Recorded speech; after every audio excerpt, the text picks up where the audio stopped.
ஹஹ Shankar Jai Jaishankar subscribe பண்ணுங்க. ஸ்ரீ மகாபெரிவா திருவடிகள் சரணம். ஹரஹர சங்கர ஜெய் ஜெயசங்கர. தை மாதம் அப்படின்னாலே மிக மிக சிறப்புக்குரிய மாதம் அப்படின்னு உங்கள் எல்லாருக்குமே நல்லா தெரியும். தை மாதத்தில் வரக்கூடிய பௌர்ணமி திதியோட பூசம் நட்சத்திரம் சேர்ந்து வரக்கூடிய அற்புதமான நாள் தைப்பூச திருநாள் அப்படின்னு சொல்லப்பட்டிருக்கு. இந்த தைப்பூச திருநாள் அப்படின்னாலே முருகப்பெருமான் வழிபாட்டுக்கு மிக உகந்த நல்ல நாள். முருகப்பெருமானுக்கு சஷ்டி விரதம், கிருத்திகை விரதம் எவ்வளவு முக்கியம் வாய்ந்ததோ அதே மாதிரி தைப்பூச திருநாளும் ரொம்ப முக்கியமான நாள்.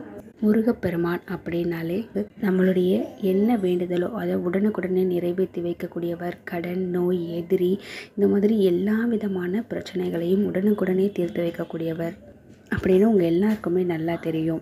கந்த கடவுளை நம்பாமல் வேறு எந்த கடவுளை நம்புவேன்னு பெரியவங்கள்லாம் சொல்ல கேள்விப்பட்டிருப்பீங்க. முருகப்பெருமான் அப்படின்னாலே வேல் அப்படின்னாலே முருகப்பெருமான். உங்கள் வீட்டில் நீங்கள் வேல் வச்சு வழிபாடு தினமும் பண்ணிக்கிட்டு இருக்கீங்க அப்படின்னா இந்த தைப்பூச திருநாள் அன்னைக்கு வேல் வச்சிருக்கிறவங்க எல்லாருமே இந்த ஒரு விஷயத்தை கண்டிப்பாக பண்ணுங்கள். நீங்கள் தினமும் பூஜிக்கக்கூடிய அந்த வேல் அதை எடுத்து ஒரு பித்தளை தட்டில் நீங்கள் வச்சுக்கோங்க. சுத்தமான தண்ணீர் எடுத்து முதல்ல அபிஷேகம் பண்ணுங்கள். அடுத்ததாக பன்னீரில் அபிஷேகம் பண்ணுங்கள். பசும் பால் இருந்து அபிஷேகம் பண்ணுங்கள். மஞ்சள் தூளில் அபிஷேகம் பண்ணுங்கள். விபூதியில் அபிஷேகம் பண்ணுங்கள். இந்த மாதிரி உங்கள்கிட்ட என்னெல்லாம் பொருட்கள் அபிஷேக பொருட்கள் இருக்கோ அது எல்லாத்துலேயும் அபிஷேகம் பண்ண முடிஞ்சால் தாராளமாக பண்ணுங்கள். சரி, வேல் இல்லாதவங்க என்ன பண்ணலாம் அப்படின்னு கேட்டிங்கன்னா, முருகப்பெருமான் படத்துக்கு முன்னாடி அரிசி மாவால் ஒரு வேல் வரைஞ்சிக்கோங்க.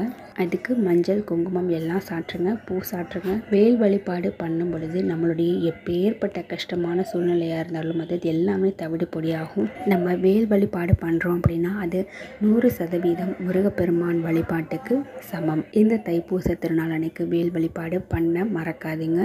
ஹரஹர சங்கர ஜெய் ஜெயசங்கர.